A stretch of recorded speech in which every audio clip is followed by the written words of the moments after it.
Bonsoir, bien-aimés dans le Seigneur.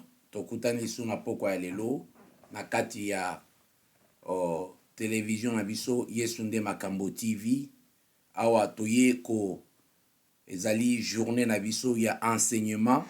Tozali ko senga na bandeko nyonso. Ezali journée enseignement, bien-aimés dans le Seigneur. Journée enseignement. Journée oyo nzambe azali kosalela biso ya kokamwa tokokende kotika moment oyo na kati na loboko na nzambe tokosenga na ndeko nyonso okoki kosala signe epai ya bandeko ke tobandi et que prière na enseignement na biso ebandi na poko ya lelo yango tozali kokende na yebi ete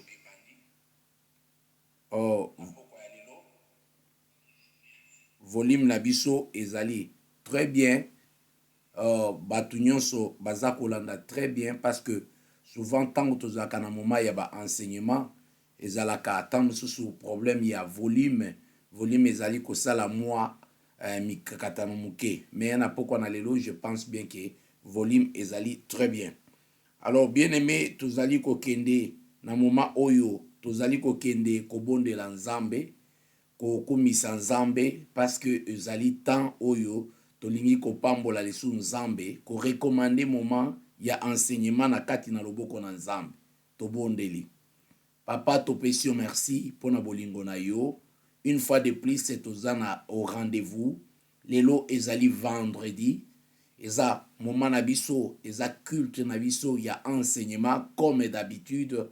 Seigneur Dieu des armées, babi bakoki kokanga bikuke nyonso ya losambo, bakoki kokanga kasi biso tokotika kosambela te.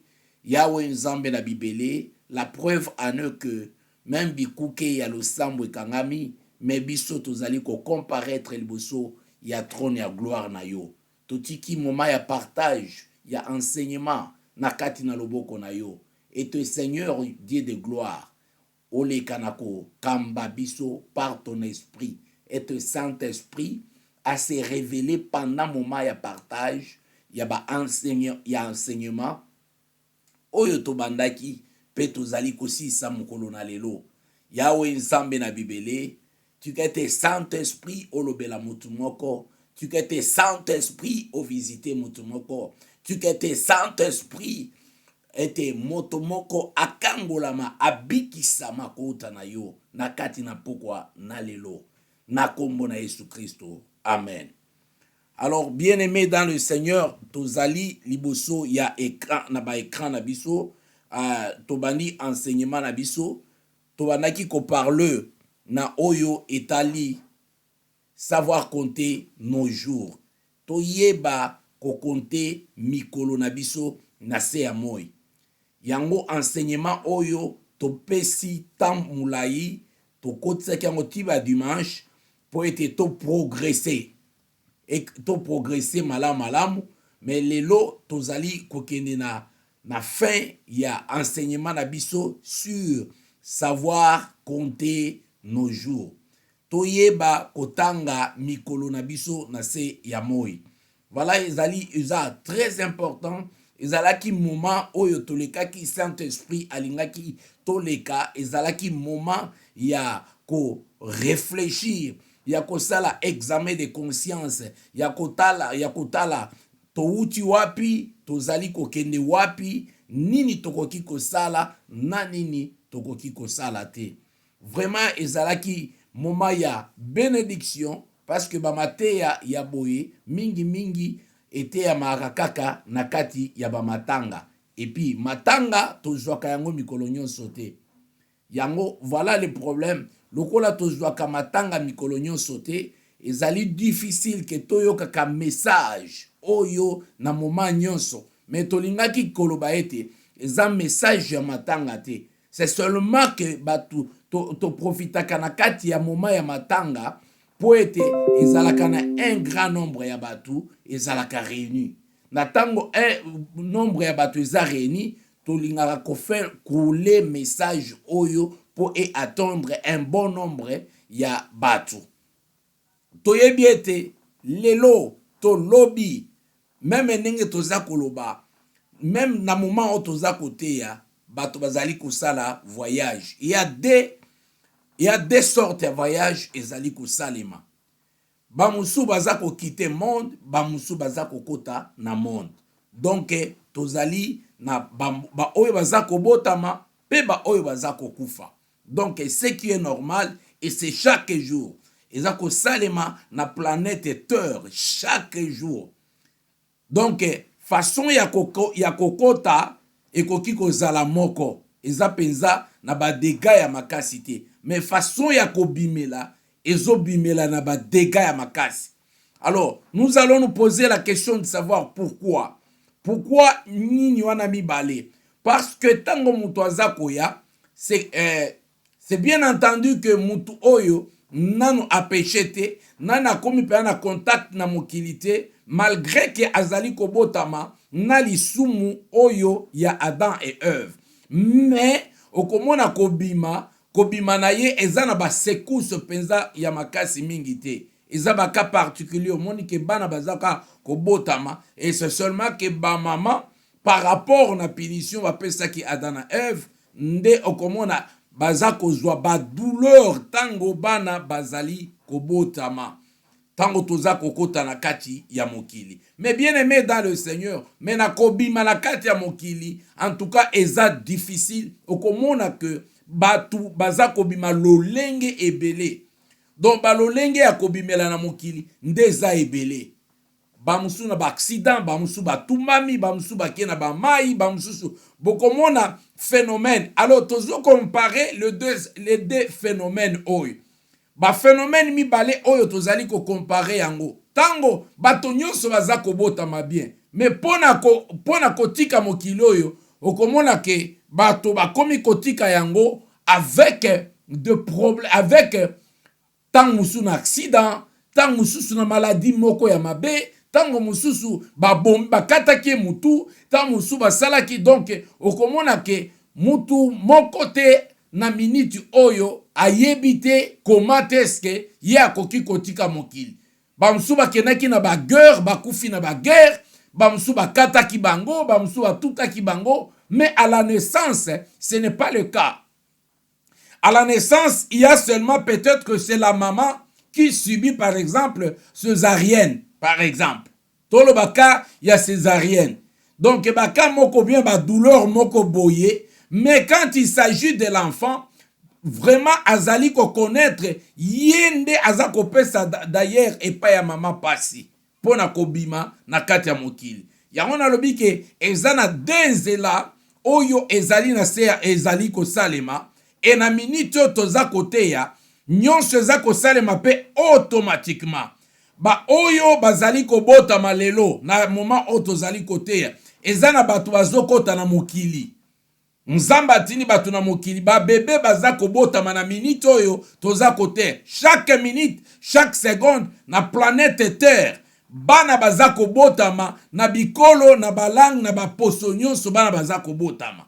Et de même manière na même moment pe bato bazali kobima kotika mokili na kaka na minute toza kote.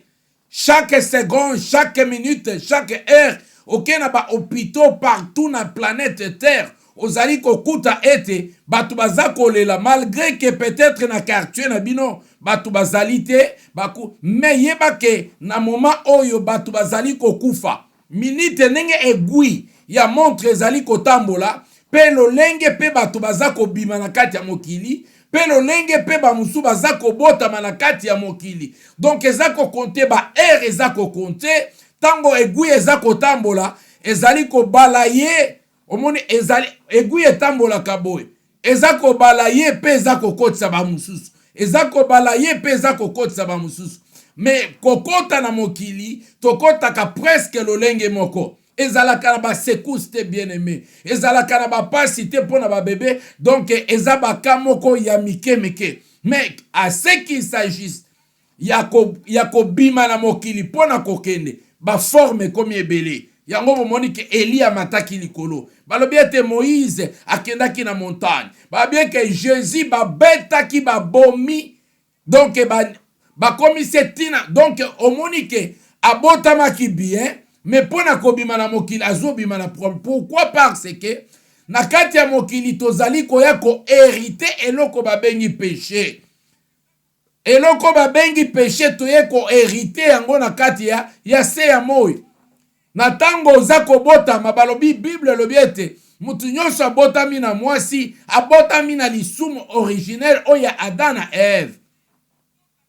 Directement tango okoti na kati ya se ya moi oyo na kokota okoti directement okoti na kati ya péché wana.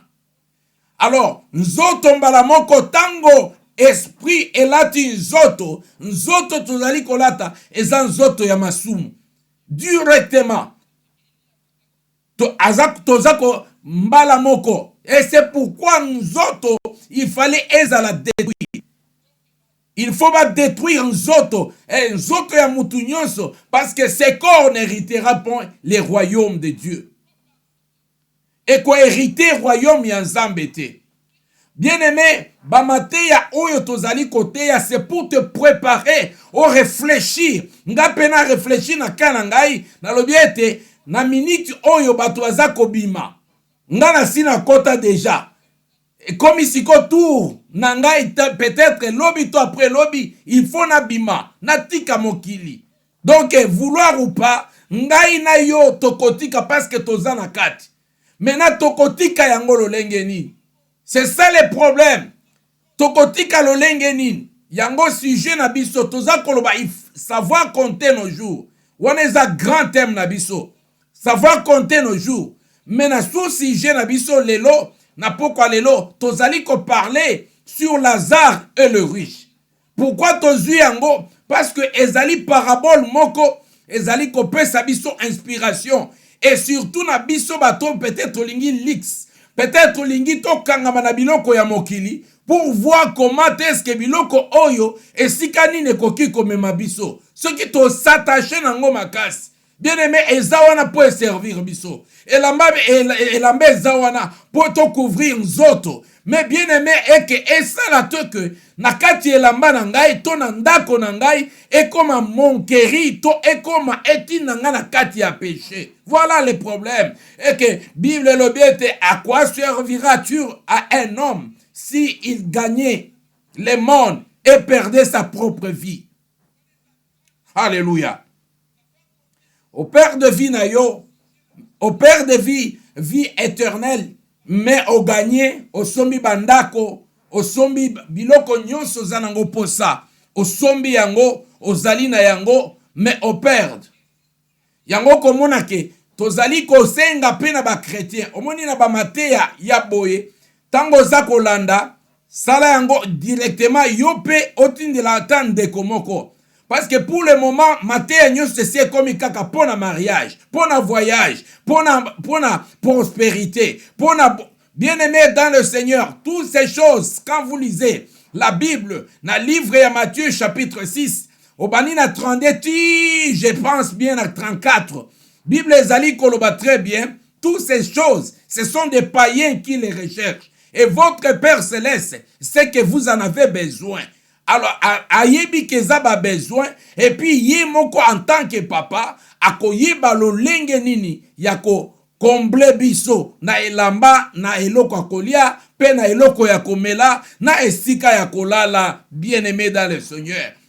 C'est pour monete obebi sa vie na yo ba relation nyonso na bato likolo ke olingi ozwa mokilo kozwa yango te parce que nzoto ekozala détruit. Je vous dis, quand nous fêtons les anniversaires, et chaque jour et chaque moment, yeba ete, ozali ko s'approcher, yeba ete, ezali, le lokola tozolala, jour moko, mwezen, na kati ya ba mikolo oyo, ezana se ya moi pona tina nanga, et puis pona tina na yo bien aimé. Alors, bien aimé, et bongete, toyeba, to se préparer, to lata molato, tolata pe ba pensée, to se préparer, to bunda pe, to yeba pe ko préparer bana na biso. Ete après ngai sima na ngai, bana na ngai ba kotika na ligne de conduite nini. E kozala esengo mingi, soki tokokutana encore na bana na biso, na esika moko e kozala esengo mingi. Alléluia. Zamba zwa penza lokumu. Alléluia. Na ebi ete eza message facilité. Eza message oyo epesaka pasi. Eza message oyo bato ebele balingaka te. Eza message oyo bato te. Ba message oyo nga nalingi koyoka message ya kokufa te na moment oyo. Non, bien aimé, l'homme prudent voit le mal de loin et agit ba précaution. Il faut qu'on ait toujours l'information. Il faut toujours qu'on se prépare. Qu'on yeba ete souffle de vie ezali na contrôle na bisote. Il y a quelqu'un oh azana contrôle ya souffle de vie. Ezana mutu moko azana contrôle ya souffle de vie. Oko se pulmoner na makambo nyonso ya mokili, bien aimé dans le Seigneur, pour ozwa yango, mena yebisio ke tango ozali ko se pulmoner, yeba ete à un moment donné, côté mususu ozali ko perdre. Yango na lingi tozali ko kende kotanga parce que tozali kotanga na livre na biso ya Luc chapitre 16. De sika tokotanga na livre ya Luc. Otangi na livre ya Luc chapitre 16. Amina. Permettez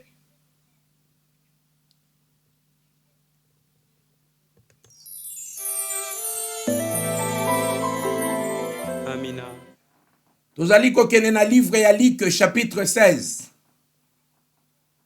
Bien aimé, otangi na livre ya Luc chapitre 16. Luc chapitre 16.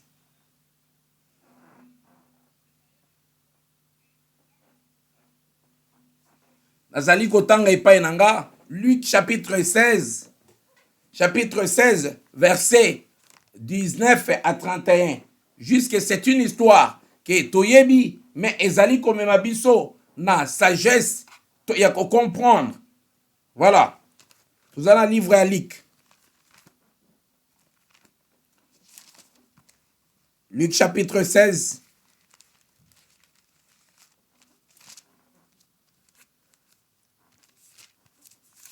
Alléluia.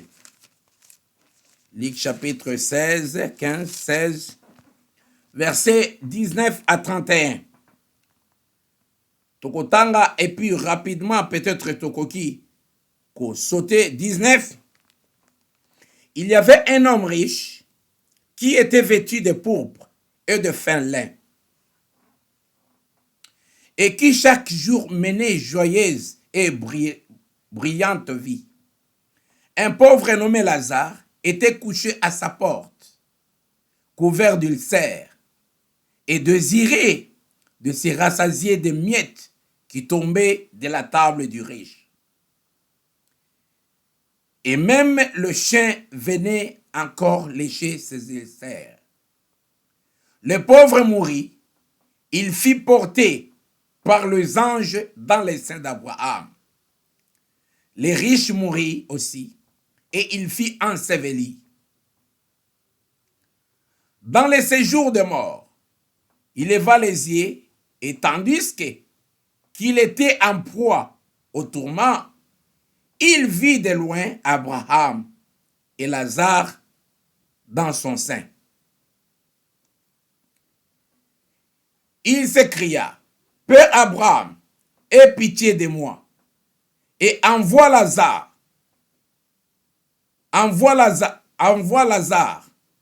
pour qu'il trempe le bout de son doigt dans l'eau et me rafraîchisse la langue, car je souffre cruellement dans cette flamme. » Abraham répondit, « Mon enfant, souviens-toi que tu as reçu de bien pendant ta vie et que Lazare a eu les maux pendant la tienne.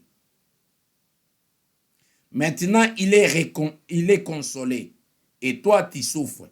D'ailleurs, il y a entre nous et vous un grand abîme, afin que ceux qui voudraient passer d'ici vers vous ou de là vers nous ne puissent le faire.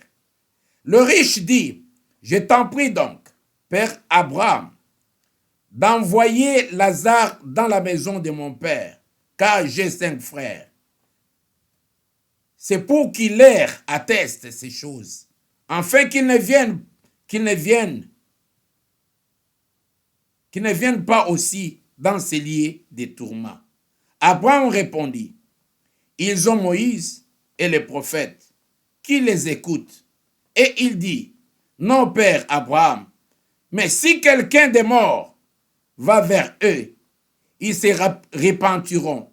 Et Abraham lui dit qu'ils n'écoutent pas Moïse et les prophètes, ils ne se laisseront pas persuader, même si quelqu'un des morts ressuscité. Parole du Seigneur. Alléluia.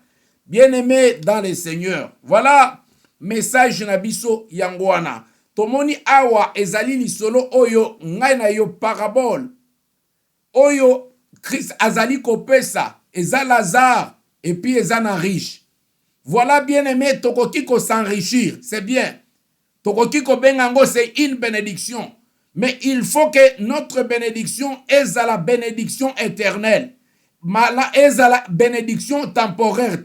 Yango toloba kete ebongi to yeba ko différencier. Même na kata ba prière na biso. Quand tu dis que Nzambe pambola ngai, qu'est-ce que tu dis? Apambola yo nanine. Bien-aimé, au mona li pamboli na kata prière, c'est pourquoi même Bible eza koloba que bozali ko bondela, bozali ko zoate parce que bozali ko bondela mabe. Bozali ko bondela po bo satisfaire ba désir na bino. Bozali ko bondela pas en conformité na volonté ya Nzambe. Voilà les problèmes. Il y a ba prière, il y a ba échec, il y a ba prière ebele. Parce que ma prière ebele zali Nzambe pambolanga. Tanga kotuna na nini, olobi pambolanga na mutuka. O Nzambe pambolanga na ndako. Et puis pour cela, bien-aimé dans le Seigneur, pambolanga na nini, pambolanga na libala. Bien-aimé, komona mutu pona libala, akoki konima akende jeune à 21 jours. Tomona kiango na kisasa. Alia alala, alia te, amela te pendant 21 jours, juste pour na libala. Alléluia. Bien-aimé, pour na libala, pour na mosala, pour na voyage, pour na boye, biloko nyonso wana, ce sont des biens temporaires. Au moni prière wana, to comparé yango na prière ya Salomon a salaki, Salomon a kosenga sagesse a ko diriger peuple. Yango komona ke tango Nzamba za kotala bi na bakiseli yo na oyo zangi. Mais Salomon azalaki roi. Omoni, donc bien-aimé dans le Seigneur, yango komona tango za kotanga mikolo nyonso livre ya Ecclésiaste. Otanga roi Salomon makambo za koloba, okomona ke ngai na yo toza ko fournir ba effort. Ya kozwa mokili mobimba to sala. Donc, ekoma ya biso, ekotika la kokoma ya biso te. Pourquoi na yebisio boye? Bien aimé, na tanga na Bible babi mutumoka koleka Salomon azalite. Mena, ti lelo na mona kana ba documentaire, mena tikala komona ndako Salomon atongate. Etikala ya masolo. Bible lobeke, ekotika la libanga, ekotika la likolo ya libanga, mukolomoko te, tout sera renversé. C'est-à-dire que la bénédiction temporaire, tout ce qui est temporaire, on va la renverser. Mais ce qui est important, c'est ce que Salomon avait cherché. Pourquoi Salomon abanaye koluka la sagesse? Écoutez bien, que dit la parole de Dieu à propos de la sagesse? La Bible dit, la crainte de l'Éternel est le commencement de la sagesse. Écoutez, bien-aimés dans le Seigneur, comment Salomon azalaki révélé. Donc, en d'autres termes, Salomon ne cherchait pas la richesse, ne cherchait pas ce qui est matériel. Salomon abanaki koluka la crainte de l'Éternel.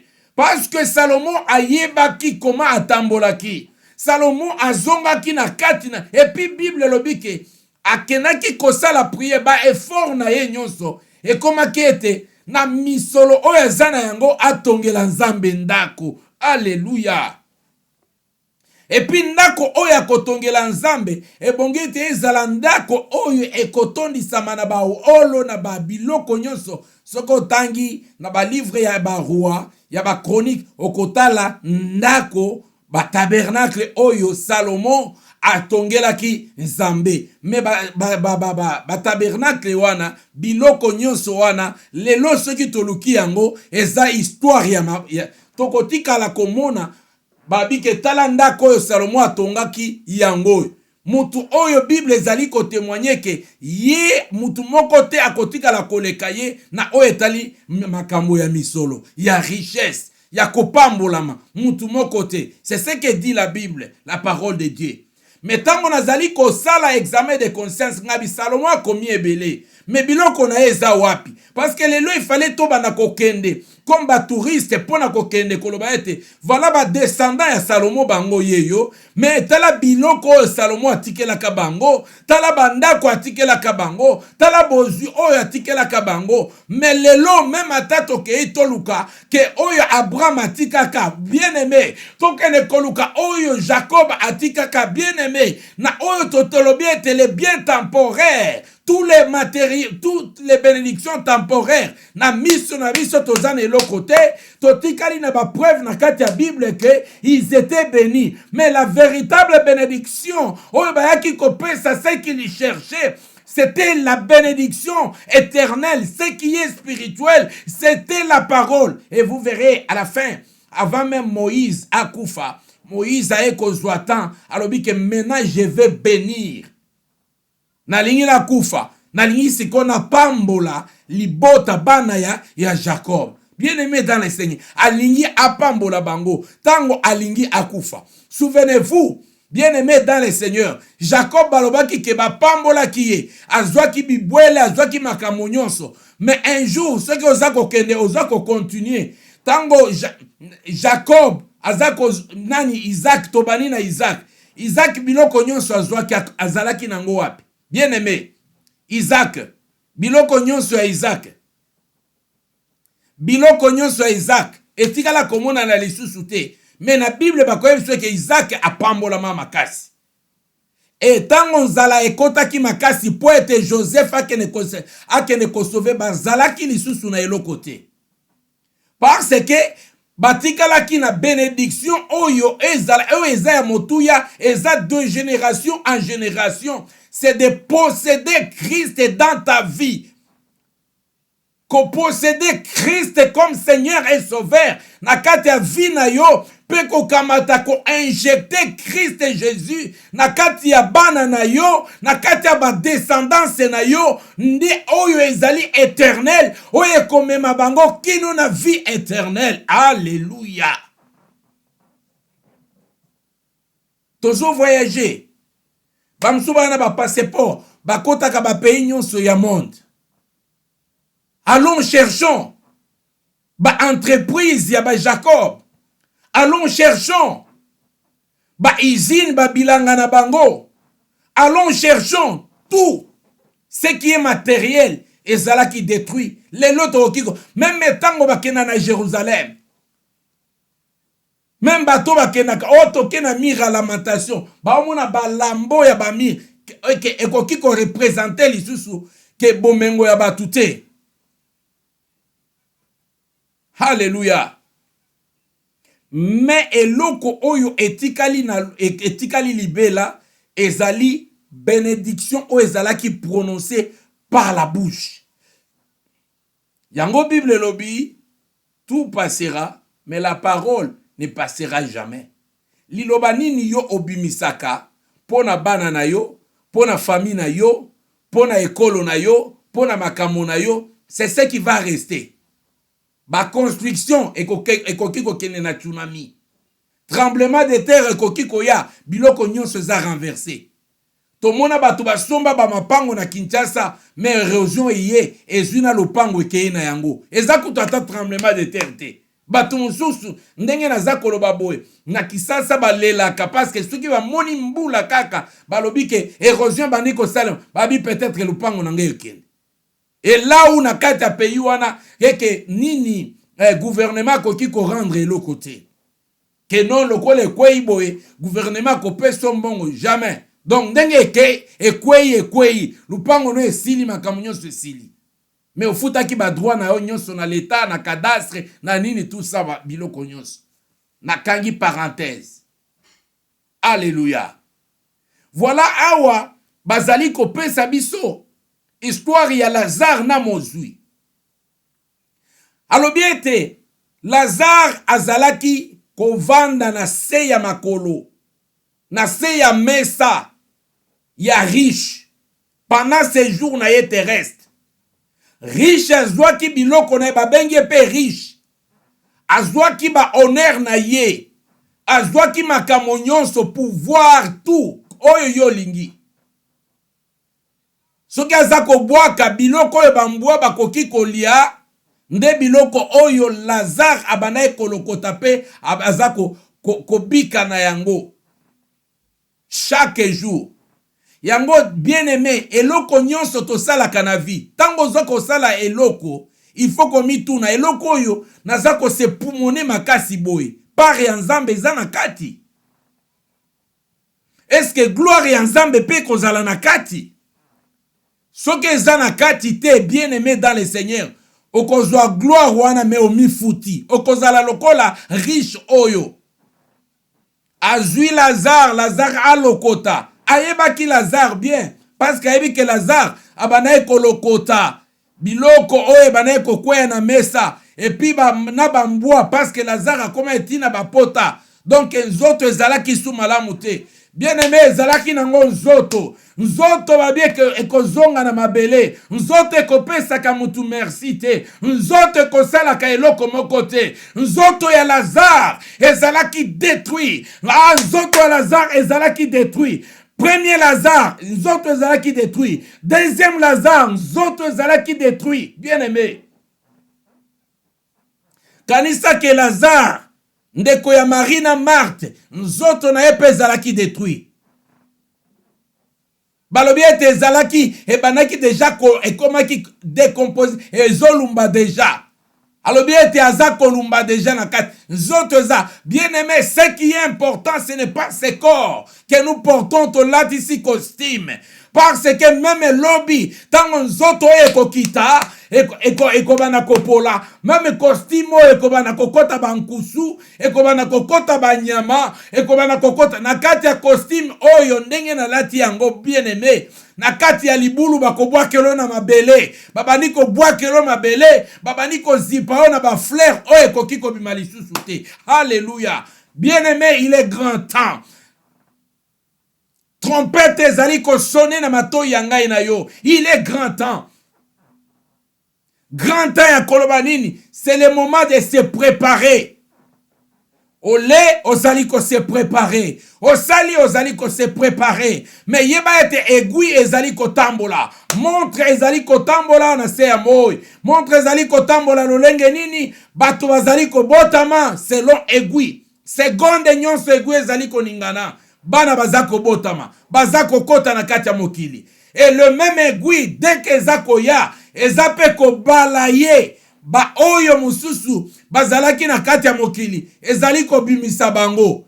Yango komona aiguille ebandina 1, ekeiti ekomi na 12. Soki ekomi na 12, ale zongi na 1. C'est-à-dire que 12 bakwei, abazako koti salisusu 12. Kaka ezako tourner.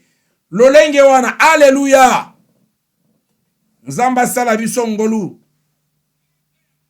Nzambe asala biso ngolu. Nzambe na lola asala biso ngolu. Parce que ezali très important. Yango wana eza malamu. Koyeba tango tozali kotambola, koyeba kobongisa relation ya na mutu nyonso oyo azali oyo Nzambe apusa pembeni na yo. Mutu nyonso Nzambe apusa pembeni na yo. Lelo yo soki ozali na possibilité lelo soki yo ndoza riche, lelo soki eza nde tana yo, bien aimé, kominimize Lazare te, oyo aza pembeni aza kozanga eloko, koseka ye te parce que oyebi surprise oyo eza réservé te. Bien aimé, pendant vie na yo, luka ete olia na bato mosusu. Pendant vie na yo, luka o considéré pe bato mosusu. Pendant vie na yo, luka ete ozala malamu na bato mosusu. Bien aimé, ce que l'objet était dent pour dent, œil pour œil, ozana capacité wana te, ya quelqu'un oyo aza au-dessus ya nyonso, ye mutu akoki kosala makambo wana. Mais pona ngai na yo, eza na makambo, eza na makambo mibale, eza liboso na biso. Alléluia. Yango komona ndambo ya kroki oyo.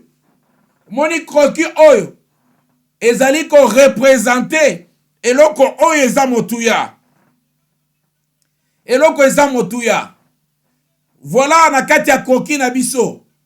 Ta on a sali kroki oyo ezoloba mutu na maleti na ye akomi na bifurcation. Wana nzela ezali kopesama. Ezana nzela mibale ezali wana. Bien aimé, à la fin ya voyage ya mutu nyonso, okokanga bisaka na yo. Et na kati ya bisaka na yo, oko se retrouver na situation oyo. Et situation oyo ko se retrouver na yango, ezali banzela oyo mibale. Banzela oyo mibale, oko se retrouver na yango papa. Ngai na ko se retrouver na yango. Moto nyonso ko se retrouver na yango. Alléluia. Alors, ezali banzela oyo, toko se retrouver na yango. Alléluia.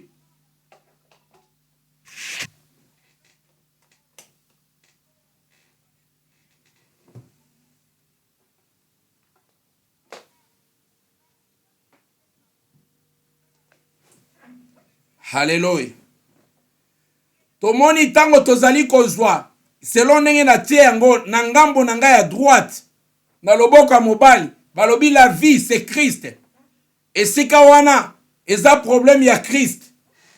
E na ngambo ya mwasi, loboko ya gauche, kuna tozali komona, oyo tobengi, Lucifer.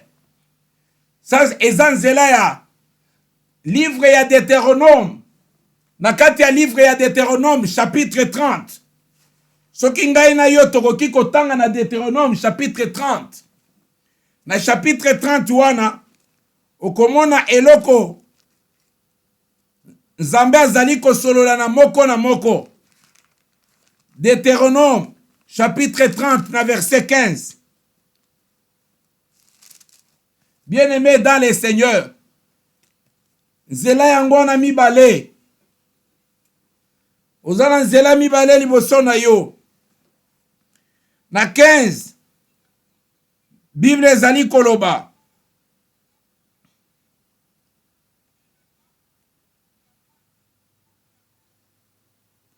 Alléluia.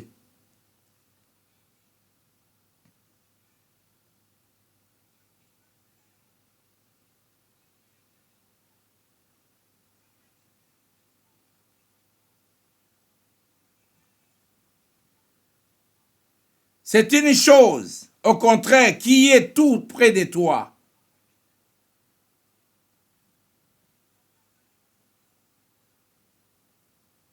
Qui est tout près de toi, dans ta bouche et dans ton cœur, afin que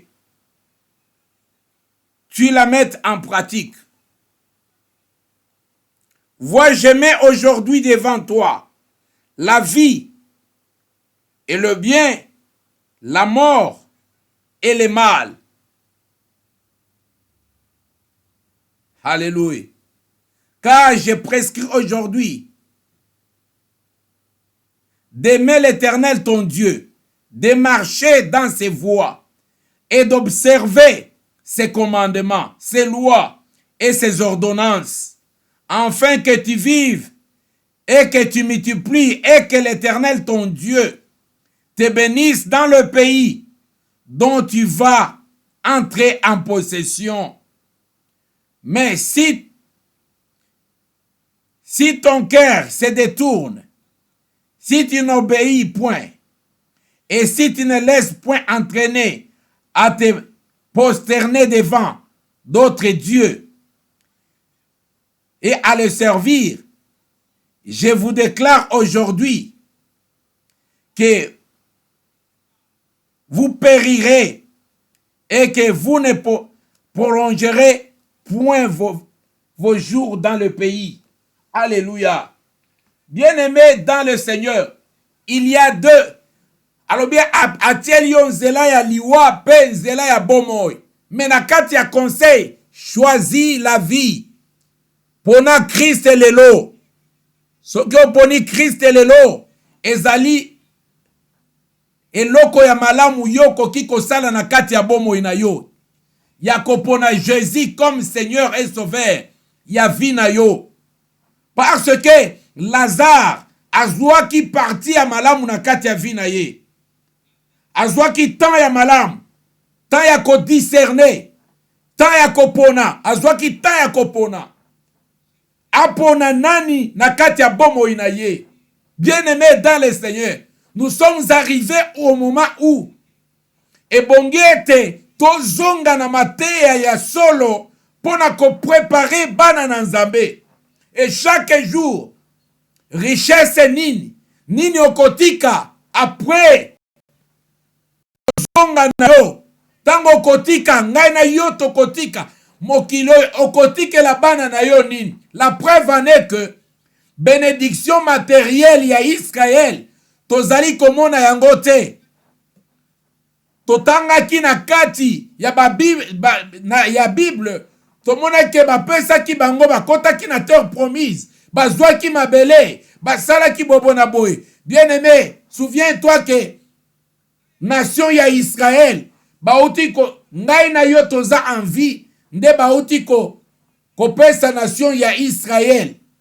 Mais liboso ezalaki te, bien-aimé. Alléluia.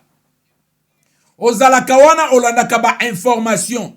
C'est pour dire que bénédiction oyo eza motuya. Eloko eza motuya. Il faut créer que ndako bomoy na yo, nzoto na yo, ezala temple ya Christ. Et que lelo ndenge oza na bomoy o arrivé encore kotike la héritage o ezali Christ epai ya bana na yo. Nazolobela bien, Christ o yazali héritage de génération en génération. Christ o yazali vie, parce que akomema yo na vie éternelle. Yango balobi ete tango bakomi na likolo balobi ete tango Lazare akufi balobi ete ba ange baye kozwaye. Mais tango riche akufi baye kozwaye te bake ko ensevelir ye. Bake ko kunda ye deux chemins.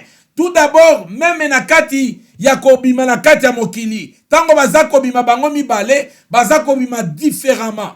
Yango na lobaki na debi ke tokota kana mokili lolenge moko, mais lolenge ya kobima tobima ka bizarre. Mutu na mutu akobima selon mbuma oya asalaki na se ya moi. Ba mususu ba bima bakata bango ba mitu. Ba misusu bakotuta bango na mituka. Ba mususu bakotumbama. Ba mususu bakosala. Donc bizarre. Parce que déjà molimo wana elataki nzoto ya masumu. Na tango molimo elati nzoto ya masumu, nzoto ekomi péché. Maintenant il y a une ozana seconde chance. Bible lobiete. Lelo soko yambi Seigneur Jésus comme Seigneur et Sauveur, il y a vie na yo. Lelo ozwi vie éternelle. Et cette vie éternelle, bako ote yo yango te. Bako ote pe na kati ya bana na yo te. Bako tikala nango de génération en génération. Héritage ya solo. Oye bako kiko boto la te. Ce n'est pas le matériel. Bien aimé, toyebi bana ba président. Ah. Toyebi pe ba président, toyebi pe ba ministre. Bien aimé dans le Seigneur, les lope ba koma ba pauvre, les lope ba koma kotambo, ba koma pe koluka kobeta ba porte. Bien aimé mokili eza ya bisote, makambo eza na sermo eza ya bisote. Prépare-toi quand il est encore temps. Il faut se préparer, bien aimé. sima ya kote ya liloba makasi ndenge naza koganga boye enfin ko se retrouver na kati ya moto et kozala pasi kena sala examen de conscience lelo eza fin ya message sur savoir compter nos jours ba video eza wana o elekaki yango tolobete lelo batieli biso après avoir koyoka message yo nanga etopona tolingi topona nini tozala wapi tosala nini topona bien aimé oyo eleki mais pour le moment il faut topona mokili oyo bien aimé na fongoli parenthèse moko pona koloba eloko moko ezalaki na bapapa oyo babandaki kokamba biso mikolo nyonso na makambo ya nzambe mukolo mususu bavandisi biso balobi ete tozali kobetela bino lisese moko Jésus mpe bandaki kosala baparabole alobi ke Jésus mpe bandaki kosala parabole me lelo tozobetela bino mpe lisese moko abe ezalaki mukolo moko ndeke ya mabe te me ndeke oyo abotaki bana mibale oyebi ke tango bana ya ndeke babotamaka bazalaka na banani te na baplime te bazalaka na baplime te eloko moko te donc kokola na bango ezali tango bazala wana eza kobima ekouvrir bango nzoto mobimba ekoti na kati ya mapapu sikoyo atikaki bango na kati ya zala na bango tango atiki bango na kati ya zala azali kobima ye mama aza kokende kozwa biloko ya kolia bambuma oyo akendaka kozwa aye apesi bango me soki apesi bango mikolo nyonso soki aza kopesa bango baza kolia aza koyebisa bango ayebi eke ndenge boza kolia bobima pe ezala bobima pe bobimisa pe baplime il faut bobimisa lia bimisaka plime soki akeye azwi alobi lia bimisaka plime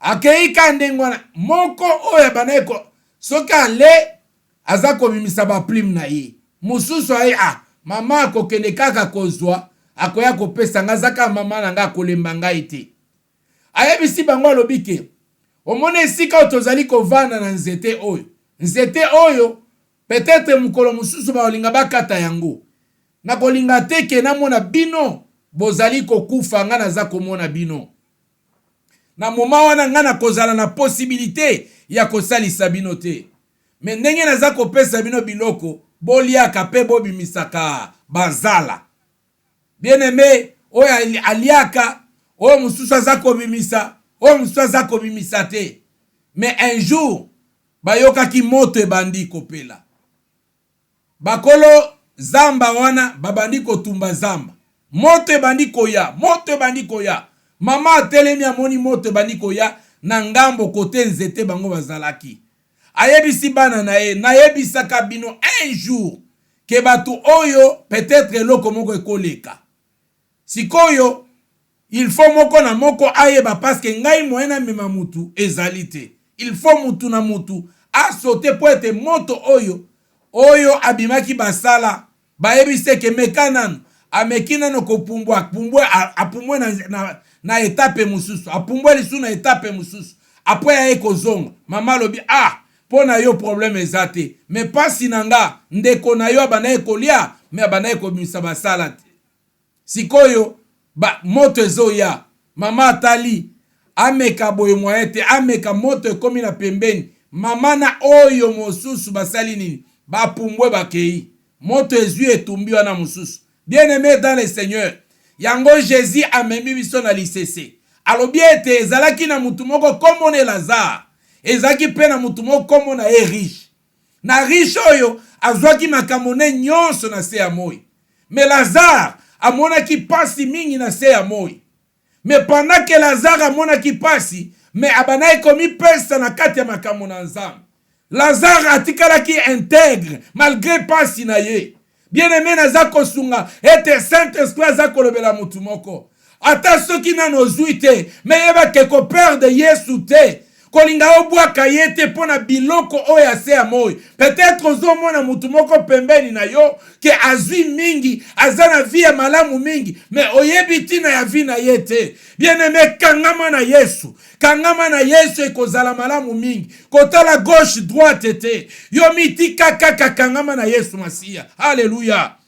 Kangama na Yesu ekozala malamu mingi. Makambo nyonso za kosala, yeba ete tango nazali kosala, na yeba ete mikolo na ngai ezali konte. Bien-aimé, biso nyonso tozana ba montre na ndako. Biso nyonso tozana ba calendrier na kati ya bandako. Peut-être ba montre pe toza kolata yango. Mais yeba ke ndenge egui eza kotambola, eza pe kotambola contre yo. Eza kaka pona batu mususu te. Eza pe pona ngai bien-aimé.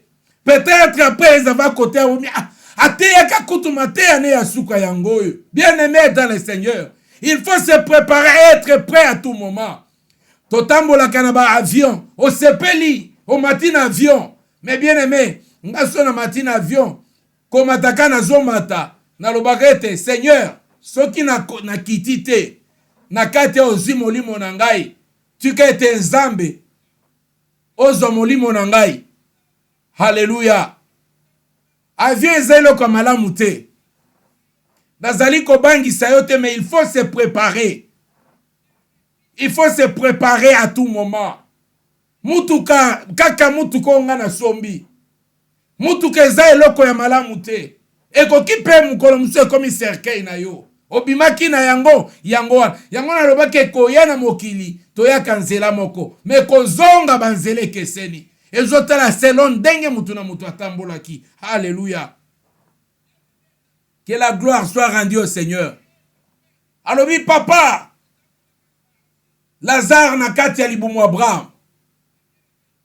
Mais mozui riche na kati ya tourma moto ya kosakana te. Mais abwaki miso bien-aimé nzoka tokomonana. Ba o bazana ngambo, ba o bazana ngambo. Balobi dae ba oyo baza kuna bakoya koto te. Pe ba oyo baza kote kuna bakoki koya koto te. Donc il n'y a pas de purgatoire.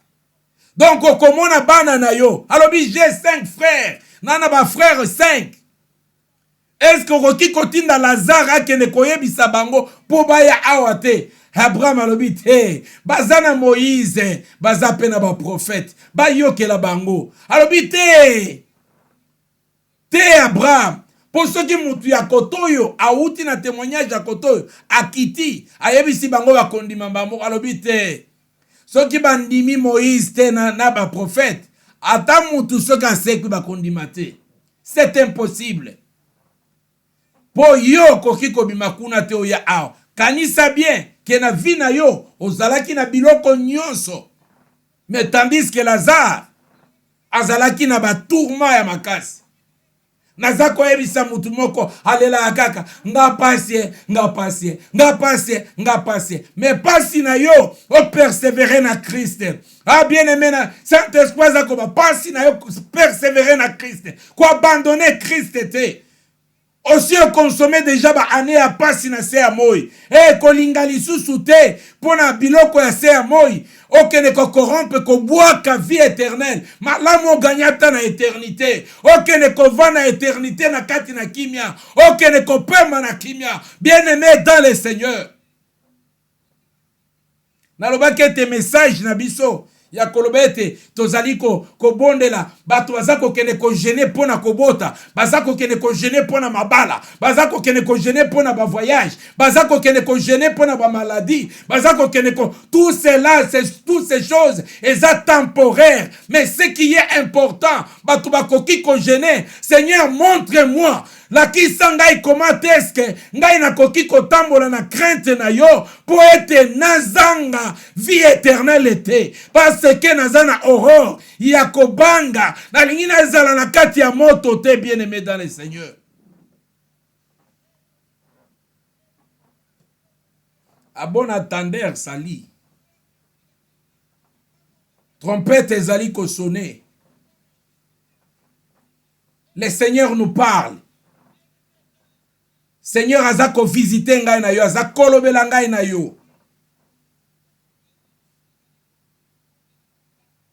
Mateya oyo Ezali faire part, Seigneur Aza.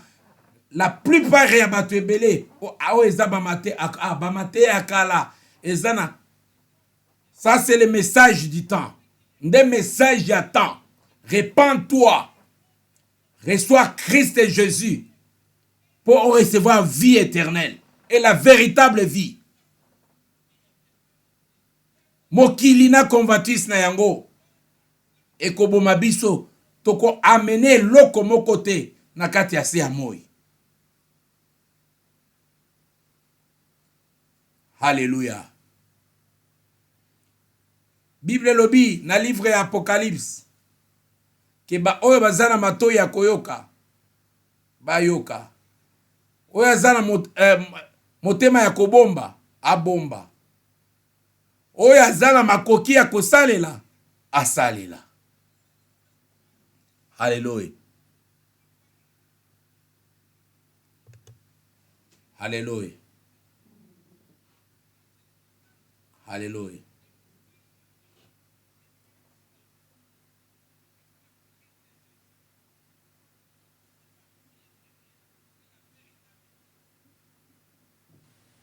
You are the God who was, who is, and is to come.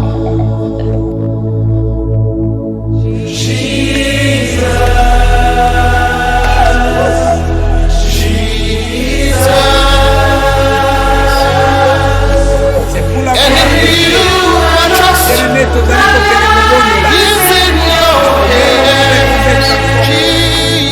kobondela ozali korekomande vie spirituel na yo na kati na yo ozali kosenga nzambe na bibele nzambe na moya ayeba na nzambe na likambo ayeba na kotelisa yo lisusu koke peko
nzambe pe kotika moma na kati na loboko na yo tozali kotika ba vie na biso na kati na loboko na yo kotika vie chrétien ya moko na moko nzambe na kati na loboko na yo sala biso ngolu pe pesa biso makasi nzambe na bomoi ya kokima nyonso ezali mabe nzambe na bikamwa ya koumela liboso ya trône ya gloire na yo.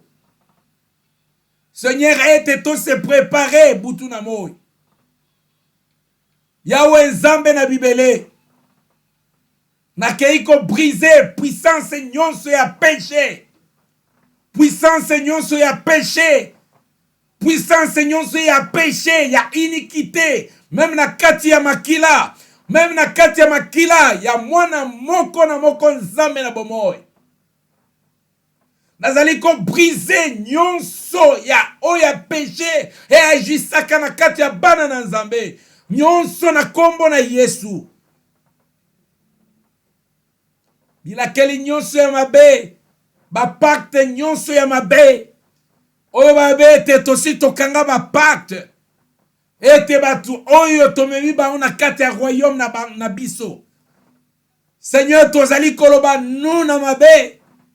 Seigneur, tozali kosenga Saint-Esprit, opesa biso makoki lisusu ya kotelema, ya kolonga mabe, pe ya kolonga Satana, na mapinga na ye. Parce que nous sommes créés à ton image. Nous sommes créés pour hériter le royaume. Parce que nous venons vers de toi, Seigneur. Alléluia. Zambé na lola. Je sais qu'un jour, nous allons encore retourner là où nous sommes venus, bien-aimés. Bien-aimé, tu peux prier, commencer à prier, commencer à prier, commencer à prier. Recommande ta vie entre les mains de Dieu. Commencez à prier, commencez à prier. Alléluia. Ozanzambe na bikamo. Le véritable le Shiloh. Tu n'as jamais changé, mon Dieu, mon roi. Je t'en supplie, mon Dieu, mon roi. Je t'en supplie au nom de Jésus. Je t'en supplie au nom de Jésus. Seigneur, ne nous abandonne pas, Seigneur, entre les mains de l'ennemi. Nous demandons la sagesse. Nous demandons ta crainte, Seigneur. Ta crainte, oh Jésus. Saint-Esprit, enseigne-nous tes voies. Saint-Esprit, enseigne-nous tes voies. Saint-Esprit, que tu se conduire biso mon côté. Et esprit en zambe tambusa biso. Et esprit en zambe tambusa biso. Jusqu'à la fin de nos jours sur cette terre. Tozali ko recommander vie na biso pe ya bana na kati na loboko na yo. Yahweh Nzambe na Bibele, tu as prier pour na bana et te Saint-Esprit, au scellé son na yo na kati ya bana na biso, ba descendre même après biso Saint-Esprit, et que attends mon côté abunga Seigneur Dieu de gloire, et te na mokili oyo, tu as comment avancer ya technologie, tu as comment na makamonde, même na sima na biso Seigneur, bana ya na biso Seigneur, bazala corrompite, et te onction na yo pe miso na yo. Ezali kono na katina bango. Et que les lotos zali ko conclure alliance encore. Na yo Nzambe na biso. Saint-Esprit to ali ko conclure alliance na kate ba famille. Alliance ete okozala na biso. Na bana ya bana na biso. Okotika bango ata mukete. Yeah, hallelujah. Hallelujah. Gloire ezonge pa na yo. Topambole parce que za Nzambe. Topambole parce que za bolingo. Nandimi Seigneur ete nyonso to sali, nyonso to bondeli, to moni yango koko kisama. Na kombo na Yesu Kristo. Wazali mokonzi pe mobikisi na biso. Amen, amen, amen, amen. Amen, bien-aimés dans le Seigneur. Et ça qui vraiment grand plaisir. Il y a qu'on partager encore ensemble na bino parole en Nzambe, savoir compter nos jours. Tout ce qui ici message, il y a savoir compter nos jours. Ba vidéo o ezali okoki kotinde la paix ko cher na mutu et kozala paix malamu mingi, savoir compter nos jours. Toyeba toza ko se préparer parce que mokili ezaya bisote. Voilà, tokomi na suka, Nzambe na lola, ayeba kopambola, moko na moko, wazaki na ligne. Vraiment, Nzamba pambola bino. Bo passé, butu malamu, Nzamba batela nabana na mikolo, Nzamba batela. Pendant moment oyo, tozali toujours na confinement. Balobi ete, batu, bakoki kokende, na kati, ko se déplacer te koleka 5 km te. okoki koleka 5 km te parce que so oleki 5 km ezali na ba amende oyo basali ya na ba 3 mois ya prison et puis 2500 euros mpona bato bakoyamba bavisiteur na bandako na bango eyeba ke soki voisin na yo asignale ke eza na visiteur aye na ndako na yo akoti polise eye ekomi epai na yo ekuti mutu wana yeba bien aimé dans le Seigneur okozala na 2500 euros et puis oza na 3 mois na prison oza na 3 mois ferme na prison et puis ofuti 2500. Alors tosengi na bandeko nyonso ko observer ba mibeko ya gouvernement ndenge azali kopesa yango ata bolinga botambola kotambola au-delà ya 5 km te kokende koparke mutuka na yo na ndako ya moto mosusu te okende kotala motu peut-être soko okoki kosinfiltre ndenge bato ako s'infiltrer ke ozotala motu moko eza important kozala na mutuka te parce que soko parke mutuka voisin kaka signalé abengi police en tout cas okofuta se retrouver pe na kati ya prison. Toyeba pe kotanga loi toyeba pe kotanga kolanda pe ba information na mboka oyo tovandi parce que yara ba information ekoki kotoucher biso. Alors ba boyi ba visite na bandako ya batu ba mibeko nyonso oyo ba pesi biso tozali ko observer yango puis jusqu'au 1er décembre. Donc au 1er décembre nde tozongeli ba activité na biso na église sauf imprévu na ndenge na bango mais tokolanda toujours information nyonso na niveau ya l'état ndenge azali kopesa tozali confiné encore tovandi ba programme na biso nyonso service na biso vendredi lokola lelo mercredi tozali na intercession dimanche toza na kilt na biso online toza na problème te. En tout cas toza koloba na bandeko nyonso eza na papa moko akomelaka biso toujours alobi ke kolondako aza koluka kolondako kolondako aza koluka kolondako nzamba pambola bino bisika nyonso bozali kolondako azali koluka kolondako nakanisi moto alandi a comprendre kolondako azali koluka kolondako kolondako azokoluka kolondako.